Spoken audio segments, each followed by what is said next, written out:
Welcome back friends. नया सवेरा नई उम्मीद में आपका एक बार फिर से स्वागत है। अपन करंट जीके के साथ साथ जिले वाइज स्टडी भी करेंगे। हर जिले का अलग अलग अध्ययन करेंगे।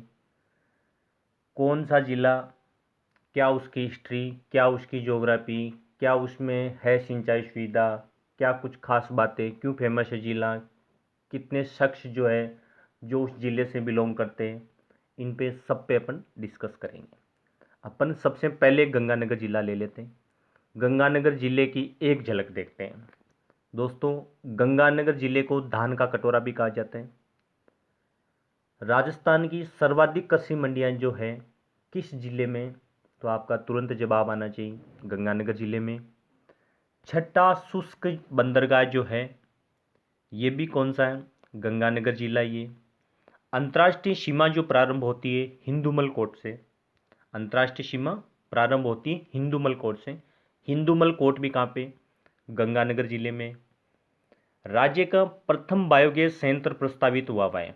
राज्य का प्रथम बायोगैस संयंत्र प्रस्तावित हुआ है। तो जिले का नाम पूछा जाए तो गंगानगर जिला, और गांव का नाम पूछा जाए तो पदमपुर। एशिया का सबसे बड़ा केंद्रीय कृषि फार्म कौन सा है, गंगानगर जिले में और सूरतगढ़ में। एशिया का सबसे बड़ा केंद्रीय कृषि फार्म सूरतगढ़ में, और सूरतगढ़ गंगानगर जिले में। राज्य का सबसे बड़ा गुरुद्वारा जो है बुड्ढा जोड़ नाम से फेमस है। बुड्ढा जोड़ ये गंगानगर जिले में, और ये फतेह सिंह जी के द्वारा निर्मित है। ये तो गंगानगर की छोटी छोटी बातें थी, धान का कटोरा, सीमा।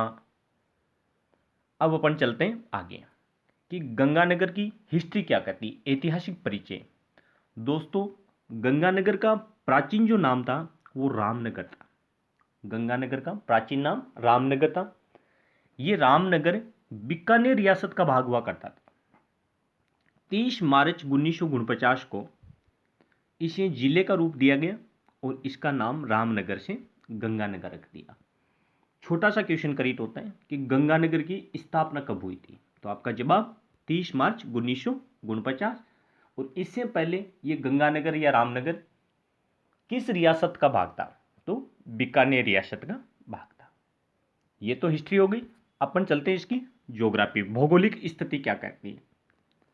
उत्तर में जो कोणा गांव है, जब भी अपन भारत का मैप पढ़ते हैं तो उत्तर में सबसे पहले ये होता है भाई कोणा गांव। ये कोणा गांव भी गंगानगर में ही है और तहसील भी गंगानगर ही लगती है।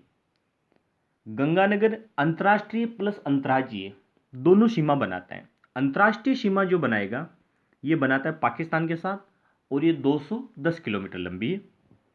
और अंतर्राज्यीय सीमा जो बनाएगा ये बनाएगा पंजाब के साथ। गंगानगर अंतर्राष्ट्रीय प्लस अंतर्राज्यीय दोनों सीमा बनाते हैं। भौगोलिक स्थिति, जहां तक नदियों की बात करता हूं तो गंगानगर में एक ही नदी है, उसका नाम है गगघर नदी। अन्य वहां पे कोई दूसरी नदी नहीं है। और जब इस नदी में बाढ़ आता है तो इसका पानी अनूपगढ़ से पाकिस्तान के बहावलपुर जिले में फोर्ट अब्बास तक चला जाता है। तो बात यहाँ सबसे बड़ा क्वेश्चन करीट ये होता है कि एकमात्र अंतर्राष्ट्रीय नदी का नाम बताओ, तो आपका जवाब क्या आएगा, गगघर नदी। क्योंकि जब भी इस नदी में बाढ़ आता है या उफान की स्थिति आती तो ये ऑटोमेटिक पाकिस्तान तक चली जाती। तो एकमात्र ये अंतर्राष्ट्रीय नदी है। जहां तक नहर की बात करता हूं, लूण करण से लिप्त नहर है, जो कि इंदिरा गांधी नहर की लिप्त नहर है। इसका नया नाम अभी कंवर सेन लिप्त नहर है, जो कि गंगानगर और बीकानेर को सिंचाई की सुविधा प्रदान करती है। इसकी दो शाखाएं, एक तो सूरतगढ़ शाखा और एक अनूपगढ़ शाखा। ये नहर की स्टोरी हुई। जबकि गंगानगर की फेमस जो नहर है गंगा नहर परियोजना, अपन उस पर डिस्कस करते हैं। देखो, गंगा नहर परियोजना की शुरुआत महाराजा गंगा सिंह ने की थी 5 सितंबर 1921 को, और हुसैनीवाला में सतलज नदी के किनारे पर गंगा नहर की स्थापना की थी।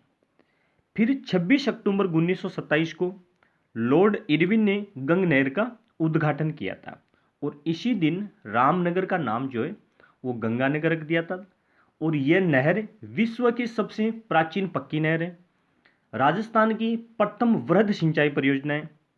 गंगा सिंह को इसलिए आधुनिक भारत का भागीरथ कहा जाता है। और ये गंगा नहर जो है ये गंगानगर जिले की जीवन रेखा भी है। तो देखो दोस्तों कितने यहाँ से क्वेश्चन करेक्ट हुए। पहली बात, गंग नहर की स्थापना किसने की थी? तो आपका जवाब महाराजा गंगा सिंह ने। गंग नहर का उद्घाटन किसने किया था? तो लॉर्ड इरविन ने। गंगा सिंह ने स्थापना कब की थी? 5 सितंबर 1921 को। और उद्घाटन कब हुआ था? 26 अक्टूबर 1927 को। और कुछ बेसिक बातें, विश्व की सबसे प्राचीन पक्की नहर कौन सी? तो भी गंग नहर परियोजना, गंगा नहर। राजस्थान की प्रथम वर्ध सिंचाई परियोजना, तो भी आपका जवाब गंगा नहर। बढ़ते अपन आगे। इंपॉर्टेंट फैक्ट जो है गंगानगर का, वो कुछ बेसिक बातें और बता देता हूं कि गंगानगर 25 किस्म के अनाज का उत्पादन करता है। 25 किस्म के अन्न उत्पादन करने के कारण गंगानगर को धान का कटोरा, अन्न का अन्नागार या अन्न भंडार भी कहते हैं। एशिया का जो सबसे बड़ा कृषि फार्म जो है, अभी मैंने बताया था सूरतगढ़ में। और दूसरा काम, ये बागानों की जो भूमि है, रूस की सहायता से फल उत्पादन की दृष्टि से गंगानगर सबसे ज़्यादा फल होते हैं गंगानगर में, इसलिए गंगानगर को बागानों की भूमि भी कहा जाता है। किन्नू की जो मंडी होती है, सर्वाधिक किन्नू, वो गंगानगर में ही, ध्यान रखना। आगे चलते हैं। नाली किस्म की भेड़ें। देखो, भेड़ों की प्रजाति होती है नाली। ये नाली किस्म की भेड़ें सबसे ज़्यादा कहाँ पे पाई जाती हैं? तो आपका जवाब क्या आएगा? गंगानगर। नाली किस्म की भेड़ें सब सर्वाधिक कहाँ पाई जाती है? तो गंगानगर। इन भेड़ों की खास बात ये होती है कि इनका जो रेशा होता है वो सबसे लंबा होता है। ये अलग बात है, भेड़ों का जो रेशा सबसे बड़ा रेशा किन भेड़ों का होता है? तो नाली किस्म की भेड़ी होती है। जब भेड़ों पे डिस्कस करेंगे तो समझाऊंगा। आगे, मीनाक्षी आहूजा। रेत पर बने पद चिन्ह के लिए इनको साहित्य अकादमी के द्वारा पुरस्कार दिया गया था। तो बात यह आती है कि मीनाक्षी आहूजा का संबंध किस जिले से? तो गंगानगर जिले से। और मीनाक्षी आहूजा ने क्या किया था? रेत पर बने पद चिन्ह के लिए इन्होंने कुछ आखिर वो बनाई थी, तो साहित्य अकादमी ने इनको पुरस्कार दिया था। दूसरी बात, सिख धर्म के जो लोग हैं वो गंगानगर में सबसे ज़्यादा रहते हैं। महरदीन, जिनको रुस्तम हिंद, भारत भीम, भारत केसरी का खिताब दिया था, जनवरी 2006 में उनका निधन भी हो गया था, वो गंगानगर से बिलोंग करते थे। नया नाम और बता देता हूं, अवतार सिंह, अर्जुन पुरस्कार विजेता। अवतार सिंह जी, ये भी गंगानगर जिले से बिलोंग करते हैं। ये प्रथम भारतीय माउंट एवरेस्ट विजेता थे। तो यहां से वही क्वेश्चन है, प्रथम भारतीय माउंट एवरेस्ट विजेता तो अवतार सिंह। या अवतार सिंह का किस जिले से संबंध है? तो गंगानगर जिले से। फिर अपन बढ़ते आगे। घरसाना गोलीकांड। घरसाना भी गंगानगर जिले में 2004 में घरसाना में गोलीकांड हुआ था। उसकी जांच के लिए एक आयोग की स्थापना या आयोग गठित हुआ था। उस आयोग का नाम था केजरीवाल आयोग। केजरीवाल आयोग इसलिए था क्योंकि उनका जो अध्यक्ष था, घरसाना गोलीकांड की जांच के लिए जो आयोग गठित हुआ था, उनका अध्यक्ष RS केजरीवाल। ये घरसाना गोलीकांड, ये भी गंगानगर जिले से है, संबंधित है। फिर अपन बात करते हैं मायड़ भाषा सम्मान यात्रा। देखो, पहला क्वेश्चन कि मायड़ भाषा सम्मान यात्रा कब शुरू हुई? 21 फरवरी 2005 को। इस मायड़ भाषा सम्मान यात्रा का मकसद क्या था? कि राजस्थानी जो भाषा है, अपनी जो राजस्थानी भाषा है, इसको राजकीय भाषा की मान्यता दिलाने के लिए प्रारंभ की गई थी।